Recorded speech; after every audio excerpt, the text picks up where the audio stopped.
Dieu soit béni. Voilà, la réalité c'est que nous sommes en train de vivre un temps qui est compliqué.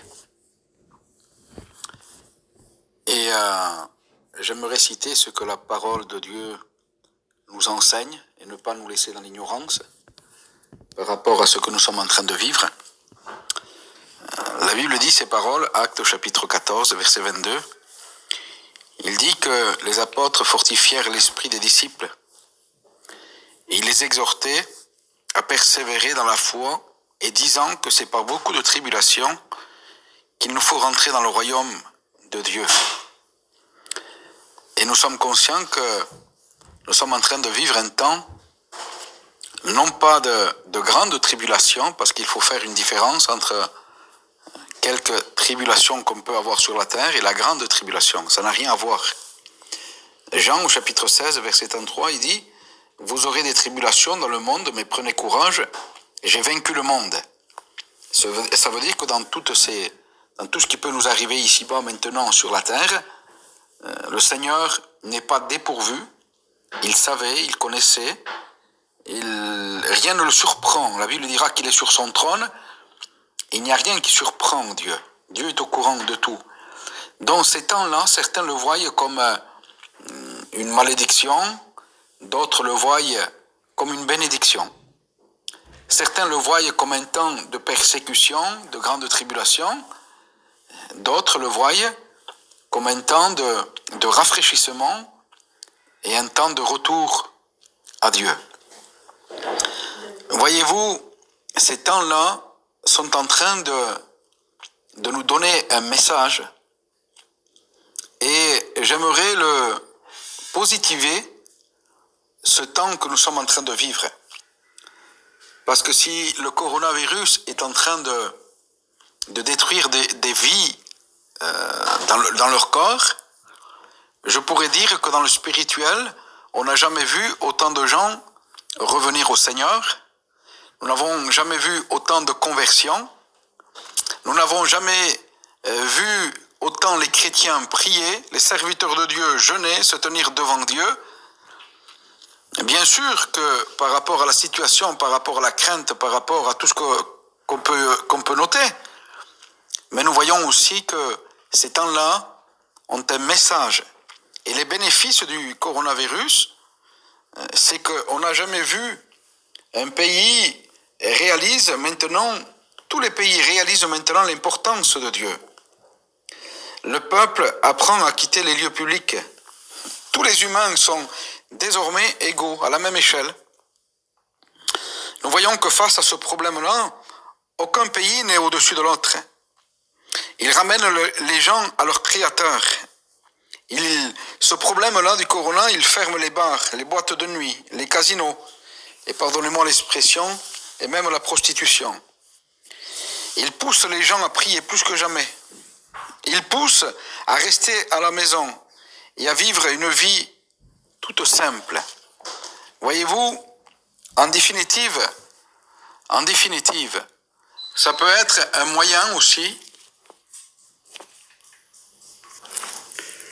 Ça peut être un moyen aussi pour que celui et celle qui, jusqu'à aujourd'hui, ont vécu leur vie comme bon leur semble et n'ont fait aucun cas de Dieu, et ils se sont toujours crus supérieurs à tout et à tous, eh bien ces moments-là nous font prendre conscience de notre fragilité et cela peut nous pousser à une repentance sincère. Non pas par rapport à la peur, parce que la peur ne fait jamais des bonnes conversions. Mais face à la réalité de ce que nous sommes en train de vivre, il faut qu'on prenne conscience, par rapport à ce que nous sommes en train de vivre, du besoin que nous avons de Dieu et de la fragilité que nous sommes. Voyez-vous, les grands rabbins, j'ai reçu ce témoignage par un frère israélite que je connais depuis maintenant quelques années, depuis 2000 ans, donc qui vivait en France et qui est parti il y a plus de 10 ans à vivre en Israël. Et on se tient informé par rapport aux événements qui sont en train de se passer. Et voyez-vous, il m'a donné cette information qu'il a partagée vaguement la dernière fois.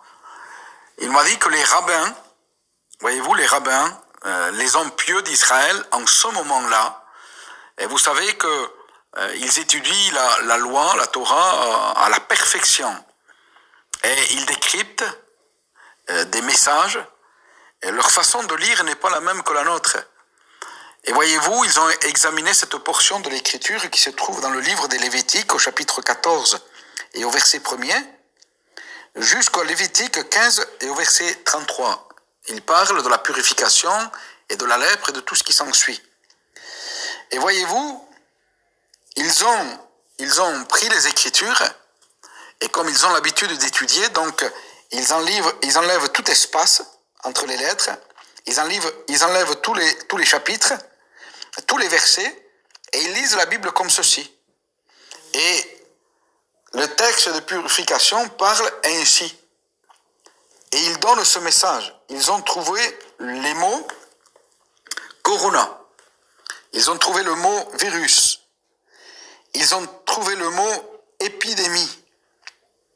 Ils ont trouvé le mot Wuhan, là d'où est né le virus, la ville. Ils ont trouvé le mot univers. Ils ont trouvé le mot prière. Ils ont trouvé le mot Yeshua. Et ils ont trouvé le mot Teshuvah, qui veut dire repentance. Et aujourd'hui, Israël, par rapport à ce qui est en train de se passer et par rapport à l'étude, à l'examen des Écritures, le mot repentance est en train de résonner dans tout Israël. Et ils savent que quelque chose doit se passer et ils sentent que Dieu les appelle à la repentance. Voyez-vous, ces temps-là, les Écritures, les grands rabbins, le monde entier est en train d'entendre un message qui n'est pas un message qui est démodé, c'est toujours un message d'actualité que nous avons prêché depuis la croix du Calvaire. Ce message est prêché, il a été prêché par Jean le Baptiste, il a été prêché par les apôtres, il a été prêché par notre Seigneur Jésus-Christ, et il a été prêché par tous les serviteurs de Dieu qui sont venus à la suite. Et jusqu'à aujourd'hui, le message de l'Église n'a point changé, est toujours le même. Repentez-vous, car le royaume des cieux est proche. Parce que la repentance est le seul moyen de revenir à Dieu. Et il y a un cantique en espagnol qui dit ces paroles, la oración de un alma arrepentida abre las puertas del cielo para hablar con Dios.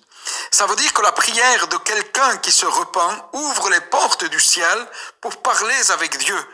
Quand il y a eu du temps de l'Ancien Testament dans les Écritures, quand il y a eu des temps de fléau, de cataclysme, quand il y a eu des temps de jugement, quand le peuple s'est humilié, quand le peuple a reconnu, Dieu a intervenu.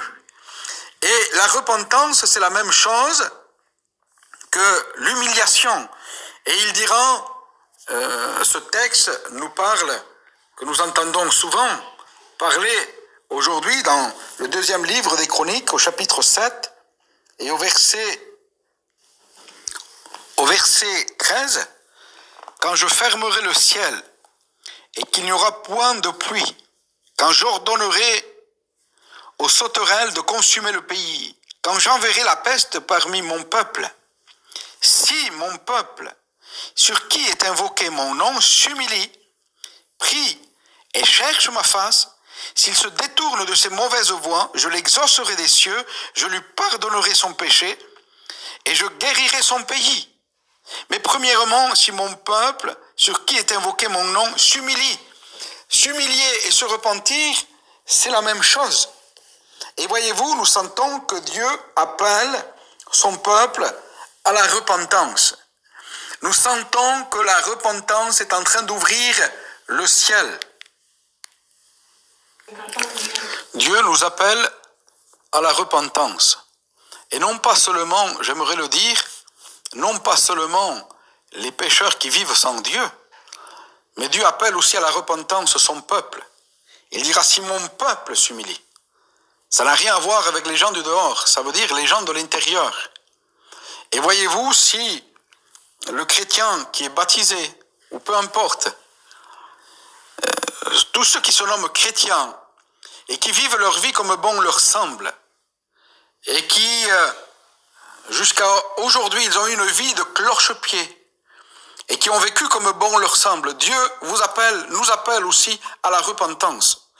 Vous savez, quand l'épître de Timothée, quand Paul rappellera Timothée et qu'il dira, Timothée, sache que dans les derniers jours, il y aura des temps difficiles, car les hommes, il dit, seront égoïstes, fanfarons, orgueilleux, blasphémateurs, rebelles, ingrats, irreligieux, ennemis de gens de bien, aimant le plaisir plus que Dieu, rebelles à leurs parents, et tout ce qui s'ensuit. Quand j'étais plus jeune, je pensais que cela s'adressait à des gens de l'extérieur. Mais la réalité, c'est que Paul s'adresse à des gens qui sont dans l'Église et qui se nomment chrétiens et qui vivent comme bon leur semble. Et voyez-vous, le fait de ne pas sortir en boîte de nuit, le fait de ne plus fumer, le fait de se baptiser, ça ne fait pas de nous des gens qui sont partants pour le ciel. Nous avons besoin tous de se repentir et de remettre de l'ordre dans nos vies. Toutes les fois où nous avons désobéi au Seigneur, toutes les fois où le Seigneur nous a enseigné des directions et que nous n'avons pas voulu, nous avons préféré notre bien-être. Toutes les fois où le Seigneur a voulu nous apprendre à renoncer à nous-mêmes et nous avons désiré nous aussi vivre notre vie comme bon nous semble. Nous avons besoin de nous repentir très sincèrement devant Dieu et lui dire, Seigneur, pardonne ma misère, mon péché, pardonne toutes mes désobéissances. Je veux revenir à toi, Seigneur, parce que j'ai soif que tu reviennes à moi.